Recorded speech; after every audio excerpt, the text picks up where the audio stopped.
C'est l'heure du journal de l'Afrique. Soyez les bienvenus sur France 24. À la une ce soir, la politique anti-migrants qui se durcit davantage en Tunisie après l'évacuation de centaines d'entre eux de campements de fortune à Sfax. Ce sont des militants tunisiens qui leur viennent en aide qui sont arrêtés.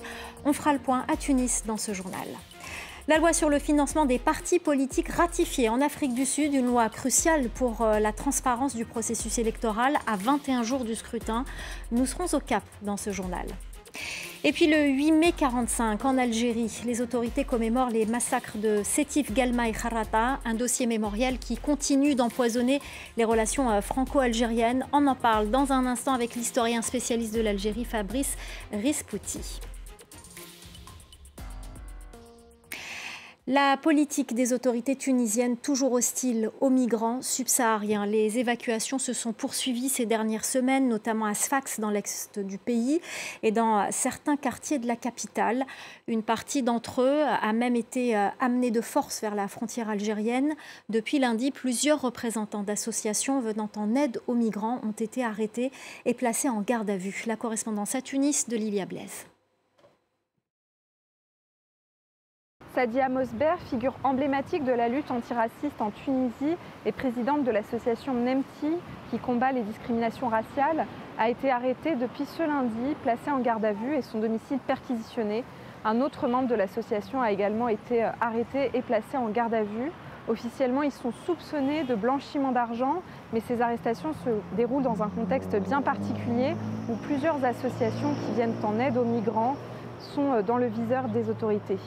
À Sfax, plusieurs centaines d'habitants ont manifesté samedi pour réclamer le départ des migrants subsahariens dans la région. Il y a eu ces dernières semaines des tensions entre les migrants subsahariens qui ont des campements de fortune dans les oliveraies aux alentours de Sfax et les habitants à proximité qui les accusent de dégrader leurs biens agricoles et d'insalubrité. À Tunis également, les autorités ont procédé à des évacuations de campements de fortune de migrants qui étaient installés devant des représentations onusiennes, ainsi qu'un complexe de jeunes à la Marsa, où certains migrants résidaient depuis 2017. Alors ces campagnes d'évacuation se déroulent dans un contexte de durcissement du ton des autorités sur la politique migratoire en Tunisie. Le président Kais Saied a déclaré lundi que la Tunisie ne pourrait pas être une terre de transit pour les migrants en situation irrégulière. Et il a aussi accusé les associations de traîtres et de mercenaires, selon ses mots, pour celles qui prétendent venir en aide aux migrants et reçoivent des fonds de l'étranger. Il a déclaré qu'elles ne devaient pas se substituer au rôle de l'État. Au Togo, une partie de la société civile et l'opposition continuent de fustiger le changement de régime dans le pays. Dans la matinée, lors d'une conférence de presse, le Front Touche pas à ma Constitution a dénoncé le silence de la CEDEAO, de l'Union africaine et du reste de la communauté internationale. Ce front se dit déterminé à défendre la démocratie. Écoutez son porte-parole, Nathaniel Olympio. Nous sommes indignés, nous sommes révoltés et nous n'acceptons pas la Constitution qu'ils imposent au peuple togolais. C'est le fruit d'un coup d'État constitutionnel. Et aujourd'hui, c'est un coup d'État doublé d'une élection frauduleuse. Et tout ça, c'est pour garantir à M. Faure Gnassingbé une présidence à vie. Pour éviter au peuple togolais des convulsions, il y a une voie qui s'impose. Nous demandons l'entrée dans une transition. En Guinée, l'Organisation de défense des droits de l'homme, l'OGDH, inquiète sur l'état de santé des anciens ministres du régime d'Alpha Condé. L'ancien Premier ministre Ibrahima Kassassori Fofana et plusieurs autres sont détenus depuis 2 ans à la prison centrale de Conakry en attente de leur procès. Plusieurs ONG dénoncent une violation des droits humains. Écoutez son porte-parole au micro de notre correspondant Malik Diakité. Ce que nous ne comprenons pas, c'est le retard quand même qu'accuse l'organisation de leur procès pour qu'on soit situé sur leurs responsabilités. Ça fait plusieurs mois quand même que ces personnes sont en détention et, comme vous l'avez souligné, dont la plupart d'entre elles sont dans un état de santé fragile. Jusqu'ici, elles ne sont pas déclarées coupables des faits à leur reprocher. Donc on ne peut pas continuer aussi à les garder indéfiniment en prison et sans organiser leur procès. Si on le garde indéfiniment, ça devient un abus de droit, ça devient une violation de leurs droits. En Afrique du Sud, le président Cyril Ramaphosa a ratifié hier les amendements sur la loi sur le financement des partis politiques, une loi cruciale pour la transparence du processus électoral, une ratification en pleine campagne à 21 jours des élections. Les explications de Caroline Dumé au Cap. La loi qui a été amendée par le président Cyril Ramaphosa est une loi qui existait déjà depuis 2018, appliquée en 2021. On a juste rajouté une clause en fait sur les candidats indépendants. Alors c'est une loi qui contrôle le financement des partis politiques. En Afrique du Sud, toutes les donations doivent être déclarées, identifiées à partir de 5 800 €. Une personne ou une organisation n'a pas le droit non plus de donner plus de 85 000 € et toutes les donations étrangères sont également plafonnées. Alors quand on a vu que le parti au pouvoir avait tardé à mettre les posters ou à distribuer les t-shirts, beaucoup de Sud-Africains se sont demandé si l'ANC n'avait pas des problèmes de financement. Voilà la réponse du porte-parole. Vous savez, avec la crise économique dans le pays, il nous faut être beaucoup plus prudents avec le budget que dans le passé. Et aussi, la législation nous oblige à nous autofinancer un peu plus, ou à s'aligner en tout cas avec les limitations. Rien à voir avec avant, où nous pouvions recevoir 100 millions de rands d'un bienfaiteur en Scandinavie, notre ami historique. J'utilise ça juste comme un exemple. Les partis politiques sud-africains ont aussi droit à une subvention des pouvoirs publics en fonction de leurs résultats aux élections. C'est un système donc bien structuré, mieux que dans beaucoup d'autres pays africains, plus transparent et qui permet de lutter contre la corruption. Alors que la France et une partie de l'Europe commémorent la victoire des Alliés sur l'Allemagne nazie aujourd'hui, en Algérie, le 8 mai 1945 est synonyme de massacre. Il y a 79 ans, à Sétif, un défilé commémorant la victoire des Alliés tournait à la tragédie. Ce rassemblement s'était transformé en manifestation pour une Algérie indépendante. Elle avait été très durement réprimée par la France, avec des milliers de manifestants tués. Pour en parler, nous sommes avec Fabrice Rispouti, historien, chercheur associé à l'Institut d'histoire du temps présent. Et il est également l'auteur de Le Pen et la torture aux éditions Le Passager clandestin, une enquête historique sur le passé tortionnaire de Jean-Marie Le Pen en Algérie. Fabrice Rispouti, bonsoir, merci d'être avec nous. Alors tout d'abord, le président algérien Abdelmadjid Tebboune a déclaré il y a quelques jours lors de la journée de la mémoire que le dossier mémoriel avec la France, je cite, ne saurait faire objet de concession ni de compromis. Est-ce que parmi les dossiers compliqués, il y a celui du 8 mai 1945 ? Oui, sans aucun doute, sans aucun doute, puisque ces événements sur lesquels on va revenir, j'imagine un peu en détail, n'ont jamais été l'objet d'une véritable reconnaissance de ce qu'ils ont été, c'est-à-dire, je pense qu'on peut les qualifier de crimes contre l'humanité, véritablement, de la part des autorités françaises. Ce qui a existé, c'est, par exemple, en 2005, un ambassadeur français qui, en Algérie, a fait une déclaration... Bajolet. Voilà, oui, une déclaration selon laquelle ça avait été une tragédie inexcusable, mais évidemment... on peut comprendre que ce qu'attendent les Algériens et le gouvernement algérien, c'est un peu plus que ça, et la reconnaissance qu'un véritable crime d'une ampleur exceptionnelle a été commis par la France à ce moment-là. Et si le président Emmanuel Macron a pris un certain nombre d'initiatives visant, comme il le dit, à apaiser les mémoires de la colonisation d'Algérie, il s'avère, c'est mon opinion en tout cas, qu'il évite soigneusement, qu'il évacue les aspects les plus criminels, comme celui-là, il y en a d'autres, dans sa politique mémorielle. Et donc, on peut comprendre les propos du président algérien, qui, évidemment, les prononce dans un contexte dont il faudrait connaître tous les tenants et les aboutissants. Je ne suis pas un spécialiste des relations diplomatiques franco-algériennes. Je ne sais pas exactement quels sont les dossiers en cours actuellement. Alors, vous l'avez dit, Emmanuel Macron a engagé de nombreux chantiers sur cette question mémorielle. Je rappelle quelques-uns de ces chantiers. Le 17 octobre 60, la restitution des crânes, la responsabilité de l'État français dans l'assassinat de Maurice Audin et de l'avocat algérien Ali Boumendjel.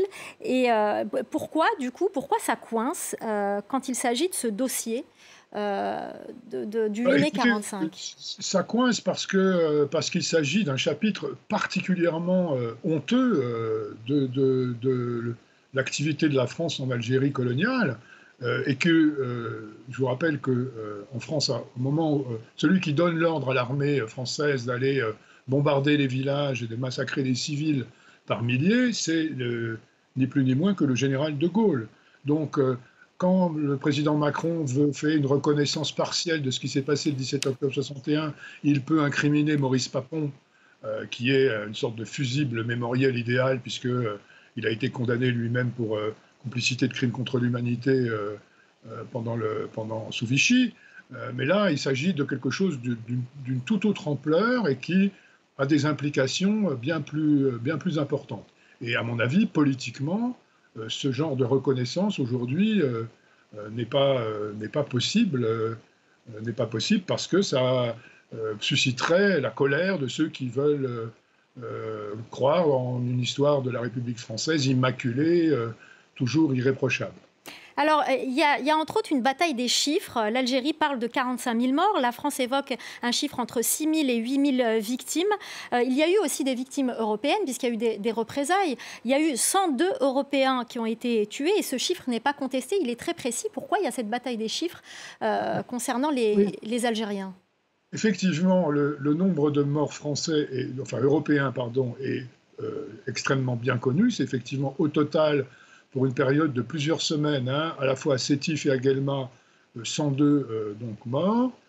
Celui des Algériens, ceux qu'on appelait les musulmans, ils étaient des indigènes encore à ce moment-là, il est inconnu avec précision, comme c'est toujours le cas dans les massacres en situation coloniale. On ne compte pas les morts colonisés parce que leur vie compte peu. Et donc, tout a été fait également dès cette époque-là, pour qu'on ne puisse jamais les compter avec précision. Je rappelle que des corps ont été détruits en grand nombre, jetés dans des puits, brûlés dans des fours à chaud, jetés dans les gorges de Kherata, par exemple, et que l'armée n'a pas tenu, évidemment, le compte de tous ceux qui étaient tués, qui étaient tués par l'armée, mais aussi par des milices de colons armés, notamment à Guelma. Voilà. Et donc, le bilan, il est sans aucun doute de plusieurs milliers de morts. Les historiens qui ont travaillé sérieusement sur cette question, qui est encore une fois, c'est une gageure d'établir un bilan précis, mais ils ont avancé des fourchettes qui vont de 10 000 à 30 000 morts. Je rappelle que le consul américain, à l'époque, a avancé le chiffre de 40 000 morts.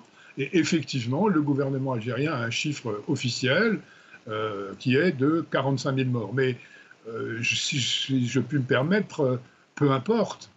Il s'agit d'une opération qui visait à terroriser le mouvement nationaliste algérien, dont d'ailleurs le général qui a assumé le commandement de cette opération a dit après « je vous ai obtenu la paix pour 10 ans ».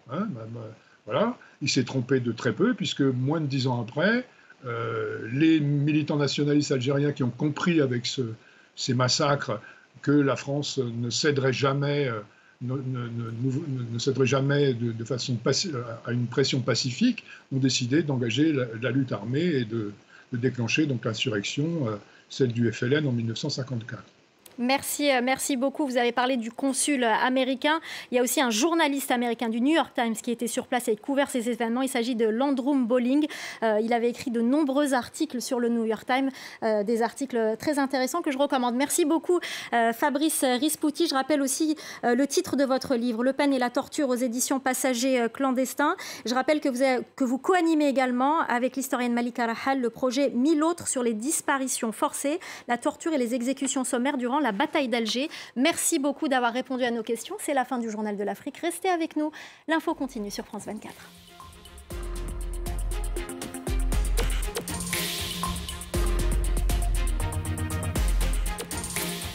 Cette semaine, le Palais des Arts pose ses caméras à Stockholm. L'occasion de découvrir la Venise du Nord. L'occasion surtout de rencontrer une immense diva, Barbara Hendricks. Elle nous parlera de son parcours de femme, de cantatrice, de militante infatigable.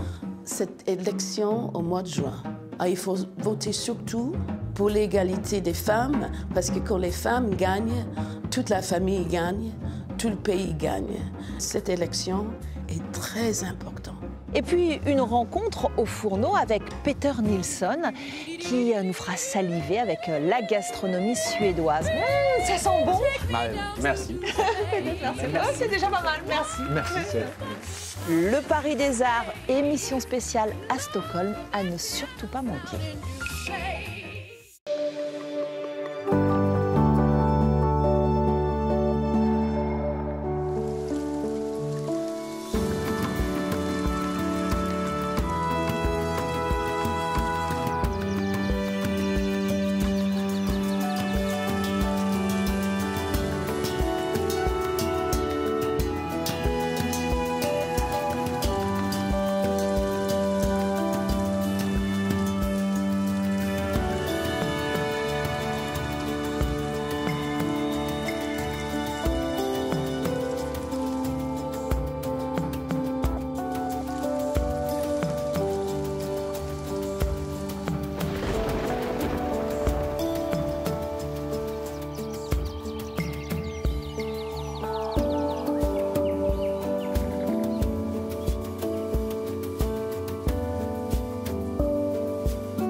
Sao Paulo, aujourd'hui dynamique, porte encore les cicatrices de son passé.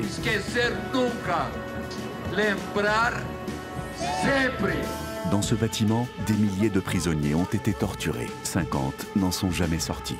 Presidente Lula, o Estado nos deve isso. Brasileiros, nós merecemos que o governo se posicione. Des voix s'élèvent contre l'oubli 60 ans après les horreurs des années de plomb. Merci.